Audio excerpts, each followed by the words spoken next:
And welcome to my YouTube channel Physics Queen Learn Physics in the Easiest Way। आज हम दिसंबर 2011 के questions करने वाले हैं। जो पिछला वीडियो था जिसमें जून 2011 के एटॉमिक मॉलिक्यूलर फिजिक्स के सोल्यूशन डाले थे, लेज़र भी इंक्लूडेड था उसमें उसमें जो है वो दिसंबर 11 के भी कुछ क्वेश्चंस थे। तो आप लोग पेपर में देख लेना, मिक्स क्वेश्चंस हो गए हैं यहाँ पर, तो आप लोग ज़रूर से वहाँ से सॉल्व कर लें। तो यहाँ पे जो पहला क्वेश्चन है, that is the ratio of intensities of the D1 and D2 lines of sodium at high temperature is. तो यहाँ पर बात की गई है इंटेंसिटी की। तो इंटेंसिटी का जो फार्मूला रहता है, सबसे पहले आपको पता होना चाहिए कि D1 लाइन और D2 लाइन हम किसे कहते हैं। सोडियम में जो ट्रांजिशन हम देखते हैं, तो आप लोगों को ध्यान रखना है ये कि जो D1 लाइन होती है वो ट्रांजिशन होता है आपका 2p1/2 से 2s हाफ में। ये सोडियम की ग्राउंड स्टेट और सोडियम की एक्साइटेड स्टेट्स के बीच की बात करते हैं। और D2 को हम लिखते हैं यहाँ पर 2p3/2 से जो ट्रांजिशन हो रहे हैं 2s हाफ में। यहाँ पे एक चीज़ और ध्यान रखें कि यहाँ पर आपको 6 लाइन्स मिलती हैं ट्रांजिशंस के लिए, और यहाँ पर आपको 4 ट्रांजिशंस मिलते हैं। सो टोटल 10 ट्रांजिशंस पॉसिबल होते हैं सोडियम की एक्साइटेड स्टेट से उसकी ग्राउंड स्टेट में। तो ये क्वेश्चन भी बहुत बार पूछा गया एग्जाम में।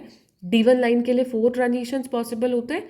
आप एनामोलस-ज़मान इफेक्ट यहाँ पर लगाएंगे, सिलेक्शन रूल्स लगाएंगे, तो आपको ये ट्रांजिशंस मिलेंगे। और यहाँ पे 6 लाइन्स ट्रांजिशंस पॉसिबल होते हैं D2 लाइन के लिए। यहाँ पर इंटेंसिटी का रेशियो पूछा गया है, तो आपको पता होना चाहिए कि जो इंटेंसिटी होती है that is proportional to 2J+1। ये आपको इंटेंसिटी का फॉर्मूला याद होना चाहिए। किसी भी एनामोलस-ज़मान इफेक्ट में जब हम बात करते हैं, जो ट्रांजिशंस हो रहे हैं, तो जो लाइंस की स्प्लिटिंग हुई है उनकी इंटेंसिटी प्रोपोर्शनल होती है 2J+1 के। रेशियो इंटेंसिटीज का पूछा गया D1 लाइन और D2 लाइन के लिए यहाँ पर। ID1 आप निकालेंगे और रेशियो निकालना है आपको इसका ID2 के साथ। तो ये प्रोपोर्शनल होगा यहाँ पर 2J1+1 अपॉन 2J2+1।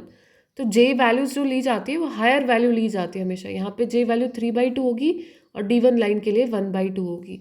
तो D1 लाइन के लिए J की वैल्यू हो गई 1/2 + 1, और यहाँ पर हो गई है ये 3/2 + 1। J की हायर वैल्यू जहाँ से ट्रांजिशन हो रहा है, that will be the J value, जो कि इस फॉर्मूला में आप लेंगे।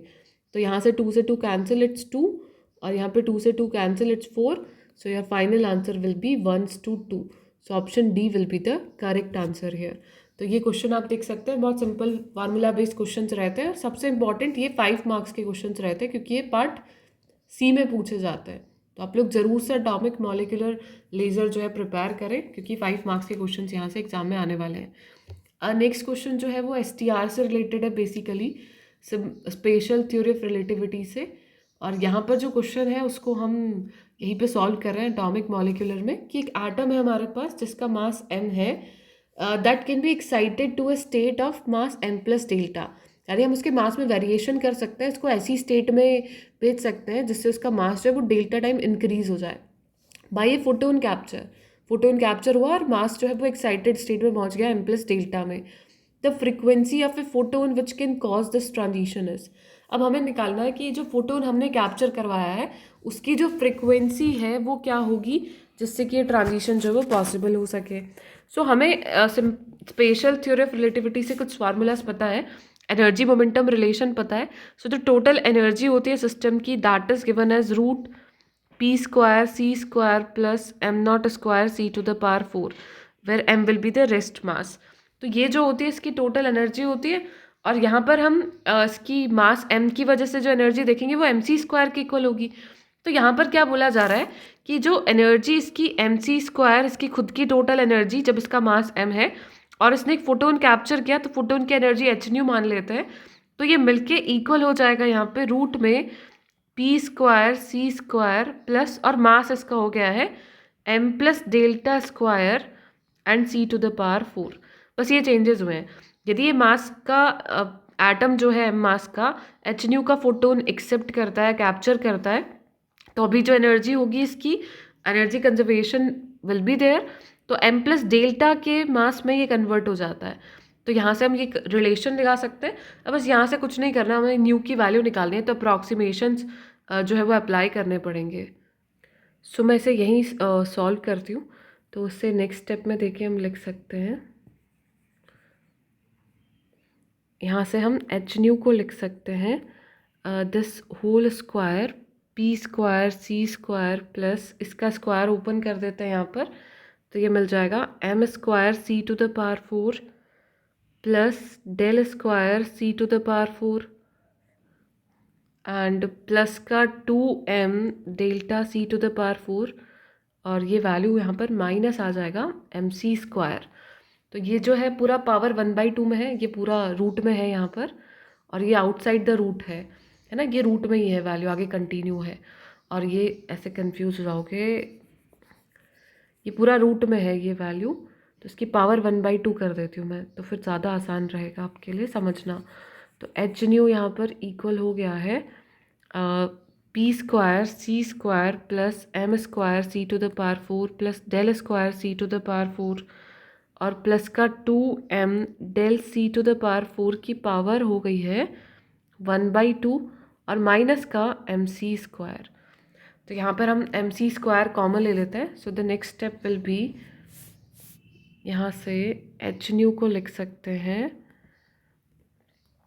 एम सी स्क्वायर कॉमन लेंगे यदि तो मिल जाएगा आपको यहाँ से 1, क्योंकि पावर हाफ है तो 1 प्लस यहाँ से आ जाएगा del square upon M square, सी स्क्वायर भी आउटसाइड चला गया, प्लस का 2 del upon m plus p square upon M square सी स्क्वायर, इसकी पावर 1/2 और माइनस का एम सी स्क्वायर।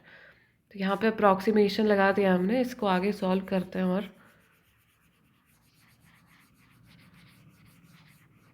तो ये नेक्स्ट स्टेप में हो जाएगा आपके पास एम सी स्क्वायर। यहाँ पे अभी मोमेंटम जो होगा वो एम सी से ऑब्वियसली बहुत कम होगा, तो इस टर्म को हम नेग्लेक्ट कर सकते हैं क्योंकि हमें पी की टर्म्स को हटाना है। ऑप्शंस जो हैं वो न्यू के एम डेल्टा और सी की टर्म्स में है, तो पी को हम यहाँ से इग्नोर कर सकते हैं because we know that momentum हमेशा एम सी से तो बहुत कम ही रहेगा, तो यहाँ से हम इस वैल्यू को निगलेक्ट कर सकते हैं। तो यहाँ से आपको मिल जाएगा H nu is equals to M C square and 1 plus del square upon M square plus 2 del by M power 1/2 और माइनस का एम सी स्क्वायर। अब बस कुछ नहीं करना है, यहाँ से हम इसको नेक्स्ट स्टेप में लिख सकते हैं H nu is equals to, ये बायनोमियल एक्सपेंशन लगा देते हैं क्योंकि डेल वाली टर्म्स और छोटी हो जाएंगी। सो एम सी square 1 plus 1/2 del square upon M square plus 2 del upon m और माइनस का एम सी स्क्वायर। तो यहाँ से हम इसे सॉल्व करेंगे नेक्स्ट स्टेप में, तो यह आ जाएगा एम सी स्क्वायर माइनस एम सी स्क्वायर कैंसिल हो जाएगा यहाँ से, और ये टर्म आपके पास सिर्फ बचेगी M C square by 2 and del square upon M square plus 2 del by M. तो अभी यहाँ से ये एच न्यू के इक्वल है, तो न्यू आपको यहाँ से कैलकुलेट करना है। So the new value will be, यहाँ से देखिए हो गया M C square upon 2h, और यहाँ से हम यदि एलसीएम ले लेते हैं तो यह आ जाएगा 2 del M plus del square divided by M square. तो यहाँ से एक m कैंसिल हो गया, तो न्यू की वैल्यू आपको यहाँ से मिल जाएगी, इट्स डेल कॉमन आ जाएगा यहाँ से, डेल सी स्क्वायर अपॉन 2mh और यहाँ से मिल जाएगा 2m प्लस डेल्टा। सो ये आपका आंसर हो गया फ्रीक्वेंसी के लिए, option D will be the correct answer here. So I hope ये दोनों क्वेश्चन अच्छे से क्लियर होंगे आप सभी को। क्या किया हमने जो टोटल एनर्जी लिखी थी यहाँ पर, दैट एनर्जी वाज, जो इसकी खुद की एनर्जी थी एम सी स्क्वायर, उसमें एच न्यू कैप्चर किया, तो जो आपका मोमेंटम हो गया पी स्क्वायर सी square plus m plus delta और square C to the power 4, बस इस पूरे की पावर 1/2। इस रिलेशन को हमने सॉल्व किया और कुछ अप्रॉक्सीमेशन लगाए, बायनोमियल एक्सपेंशन लगाए, तो हमारा फाइनल आंसर ये आ गया। सो बहुत अच्छा क्वेश्चन था, ऐसे क्वेश्चंस कभी स्किप ना करें क्योंकि काफ़ी एक्सपेंशंस और मतलब सिंपल कैलकुलेशन से आपको अपने आंसर्स मिल सकते हैं। सो गाइज अभी अनअकैडमी पे ईएमटी का और इलेक्ट्रॉनिक्स का डिटेल कोर्स स्टार्ट हो रहा है 5th और 6th अप्रैल से, तो आप लोग सबको इन्फॉर्म कर दें। और आप में से कोई भी यदि सब्सक्राइब करना चाहता है तो आप मेरा कोड सुरभि लाइव यूज़ कर सकते हैं, SURBHILIVE for 10% discount. Thank you everyone.